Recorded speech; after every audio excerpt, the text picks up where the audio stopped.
ಹಾಳಾದಲ್ಲಿ ಅದು ಬಾಳೆಹಣ್ಣು ಉಂಟಾ ನಮ್ಮ ಮೇಲೆ ಉಂಟು ಜಾಸ್ತಿ ಹಾಳಾಗಿ ಹೋಗ್ತದೆ. ಅದಕ್ಕೆ ಬೇಕಾಗಿ ನಾನು ಇದನ್ನು ಸ್ಟೋರ್ ಮಾಡೋದನ್ನು ನಿಮಗೆ ಹೇಳಿಕೊಡ್ತೇನೆ. ನೋಡಿ, ಈ ಬಾಳೆಹಣ್ಣು ಉಂಟಲ್ಲ, ಒಂದು 4-5 ದಿವಸ ಎಂತ ಆಗುದಿಲ್ಲ, ಮತ್ತೆ ಉಂಟಲ್ಲ ಇದು ಕಪ್ಪು ಆಗ್ತದೆ. ಇದು ಬಾಳೆಹಣ್ಣು, ಇದು ಕದಳಿ ಬಾಳೆಹಣ್ಣು ಅಂತ ನಾವು ಹೇಳ್ತೇವೆ. ಇದು ಏಲಕ್ಕಿ ಬಾಳೆಹಣ್ಣು ಉಂಟಲ್ಲ ಅದು ನೋಡಿ ಎಷ್ಟು ಚಂದ ಉಂಟು ನೋಡಿ ಈಗ ನೋಡಲಿಕ್ಕೆ.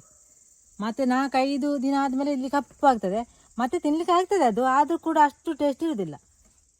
ನೋಡಿ ಈ ರೀತಿ ಉಂಟು, ಇಲ್ಲಿ ಕಪ್ಪಾಗ್ತಾ ಬಂದೆ ನೋಡಿ. ಒಂದು 3 ದಿವಸ ಆಯಿತು ಹಣ್ಣಾಗಿ. ಈ ರೀತಿ ಉಂಟು. ಇದನ್ನು ನಿಮಗೆ ಒಂದು ತೋರಿಸುವ ಸ್ಟೋರ್ ಮಾಡೋದನ್ನು.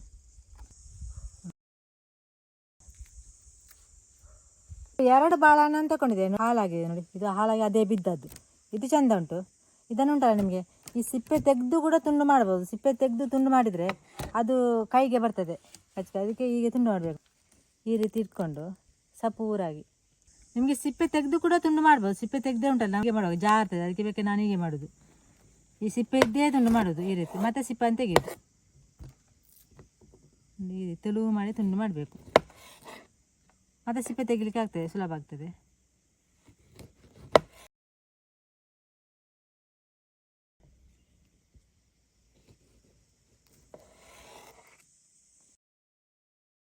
ಇಲ್ಲಿ ಅದು ಹಾಳಾಗಿದ್ದರೆ ಇದು ತೆಗಿಬೇಕು. ತೆಗೆದು ಚೆಂದ ಇದ್ದದ್ದು ತುಂಡು ಮಾಡಿದರೆ ಆಯಿತು. ಇದು ಬೇಡ.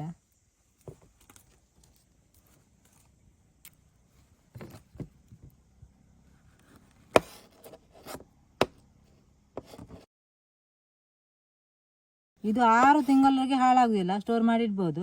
ನನಗೆ ಸಹ ಗೊತ್ತಿಲ್ಲ, ನನಗೆ ಅಜ್ಜಿ ಒಬ್ಬರು ಹೇಳಿದರು, ಹಾಗೆ ನಾನು ಸಹ ಇದೇ ರೀತಿ ಮಾಡಿದ್ದೇನೆ. ನೋಡಿ, ಈ ಸಿಪ್ಪೆಯನಿಗೆ ತೆಗಿಬೇಕು. ಫಸ್ಟೇ ತೆಗೆದ್ರೆ ಅದು ಕೈಗೆ ತಾಗ್ತದೆ, ಅದಕ್ಕೆ ಬೇಕಾದ್ರೆ ನಾನು ಮತ್ತೆ ಸಿಪ್ಪೆ ತೆಗೆದು ಹೀಗೆ ಸಿಪ್ಪೆ ತೆಗೆದು ಹೀಗೆ ಒಂದೇ ಏಲಕ್ಕಿ ಇಡಬೇಕು. ನಿಮಗೆ ಜಾಸ್ತಿ ದೊಡ್ಡ ಇದು ಪಾತ್ರೆ ಕೂಡ ತಗೊಳ್ಬೋದು. ಇಂಥದ್ದು ಬಟ್ಟಲು ತಗೊಂಡದ್ದು ಇಂಥ ದೊಡ್ಡದು ಕೂಡ ತಗೊಳ್ಬೋದು.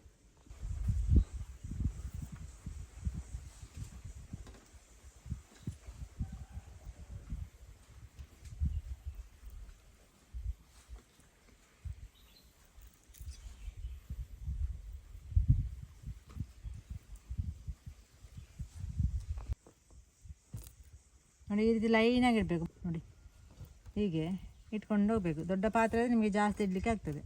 ಈ ರೀತಿ ಬಿಸಿಲಿಗೆ ಇಟ್ಟಿದ್ದೇನೆ. ಬಿಸಿಲಿಗೆ ಇಟ್ಟುಂಟಲ್ಲ, ಒಣಗಲಿಕ್ಕೆ ಇಡಬೇಕು. ಒಂದು ಬಟ್ಟೆಯನ್ನು ಮುಚ್ಚಿದ್ರೆ ಆಯ್ತು, ಅದು ಧೂಳೆಲ್ಲ ಬೀಳ್ತದೆ. ಹೀಗೆ ಒಂದು 5 ದಿವಸ ಆಗಬೇಕು ಇದು ಒಣಗಬೇಕಾದ್ರೆ. ನೋಡಿ, ಒಣಗಲಿಕ್ಕೆ ಇಟ್ಟಿದ್ದೇನೆ. ಇದೇ ರೀತಿ ಉಂಟಲ್ಲ, ಒಂದು 5 ದಿವಸ ಬಿಸಿಲು ತಾಗಬೇಕು. ಇಲ್ಲಾದ್ರೆ ಬಿಸಿಲು ಇಲ್ಲದ್ರೆ ಸ್ವಲ್ಪ ಜಾಸ್ತಿ ಕೂಡ ಬಿಸಿಲು ತಾಗಬೇಕು. ಯಾಕಂದರೆ ಈಗ ಕೆಲವೊಮ್ಮೆ ಮೋಡ ಬರ್ತದೆ ನೋಡಿ, ಬಿಸಿಲು ಸಾಕಾಗುವುದಿಲ್ಲ. ಅದನ್ನು ನಿಮಗೆ ಒಣಗಿಸಿಟ್ಟಿದ್ದೇನೆ, ಅದನ್ನು ನಿಮಗೆ ತೋರಿಸ್ತೇನೆ ಈಗ. ನೋಡಿ, ಇದೇ ನೋಡಿ ಒಣಗಿಸಿಟ್ಟದ್ದು. ಒಂದು 5 ದಿವಸದ ಮೊದಲು ಒಣಗಿಸಿಟ್ಟಿದ್ದೇನೆ. ಇನ್ನೂ ಸಹ ಒಣಗಬೇಕಿದು. ಯಾಕೆಂದರೆ ನೋಡಿ, ಇದು ಬಿಸಿಲಿಲ್ಲ ನಮ್ಮ ಅಜ್ಜಿ, ಸ್ವಲ್ಪ ಮೋಡ ಎಲ್ಲ ಇತ್ತು, ಹಾಗೆ ಒಣಗಲಿಲ್ಲ. ನೋಡಿ, ಇಲ್ಲಿ ಸ್ವಲ್ಪ ಒಣಗಿದೆ. ಈ ರೀತಿ ನೋಡಿ ಒಣಗಿದ್ದು ಕೆಲವೊಂದು ನೋಡಿ ಈ ರೀತಿ ಉಂಟು. ಇದನ್ನುಂಟಲ್ಲ ಈಗೇನೆ ತಿನ್ನಲಿಕ್ಕೆ ಆಗ್ತದೆ. ಮತ್ತು ನಿಮಗೆ ಸ್ವಲ್ಪ ಎಣ್ಣೆಯಲ್ಲಿ ಕೂಡ ಫ್ರೈ ಮಾಡ್ಬೋದು. ಎಣ್ಣೆ ಬೇಡ ಅಂತ ಆದವರು ಈಗೇನೆ ತಿನ್ಬೋದು. ಇದನ್ನು ಸ್ವೀಟ್ ಇರ್ತದೆ. ಮತ್ತು 6 ತಿಂಗಳು ಇದನ್ನು ನಿಮಗೆ ಸ್ಟೋರ್ ಮಾಡಿ ಇಡ್ಬೋದು, ಹಾಳಾಗೋದಿಲ್ಲ ಇದು. ಈ ರೀತಿ ಉಂಟು ನೋಡಿ. ನಾನು ಇದು ಒಣಗಿಸಿದ್ದು ಜಾಸ್ತಿ ಹಣ್ಣಾಗಿತ್ತು, ಸ್ವಲ್ಪ ಕಪ್ಪಾಗಿತ್ತು. ನಿಮಗೆ ತೋರಿಸಿದ್ದಕ್ಕೆ ಚೆಂದ ಇತ್ತು ನನ್ನ ಬಾಳೆಹಣ್ಣು. ಮತ್ತು ನಿಮಗೆ ಕಪ್ಪಾದದ್ದು ಕೂಡ ನಿಮಗೆ ಈ ರೀತಿ ಮಾಡ್ಬೋದು, ಒಣಗಿಸಿ ಇಡ್ಬೋದು. ನೋಡಿ, ಈಗ ಮಾಡಿಟ್ಟರೆ ಬೇಸಿಗೆಗಾಲದಲ್ಲಿ ಮಳೆಗಾಲದಲ್ಲಿ ತಿನ್ನಲಿಕ್ಕೆ ಆಗ್ತದೆ ನಮಗೆ. ಎಲ್ಲ ನಿಮ್ಮ ಮನೇಲಿ ಬಾಳೆಹಣ್ಣಿದ್ರೆ ಇದೇ ರೀತಿ ನೀವು ಸಹ ಮಾಡಿಡಿ. ಇಲ್ಲಾದರೆ ಹಣ್ಣಾರಿದ್ದರೆ ಜಾಸ್ತಿ ತಿನ್ನಲಿಕ್ಕೆ ಕೂಡ ಆಗೋದಿಲ್ಲ. ಇದಾದರೆ ನಿಮಗೆ ಹಾಳಾಗೋದಿಲ್ಲ ನೋಡಿ.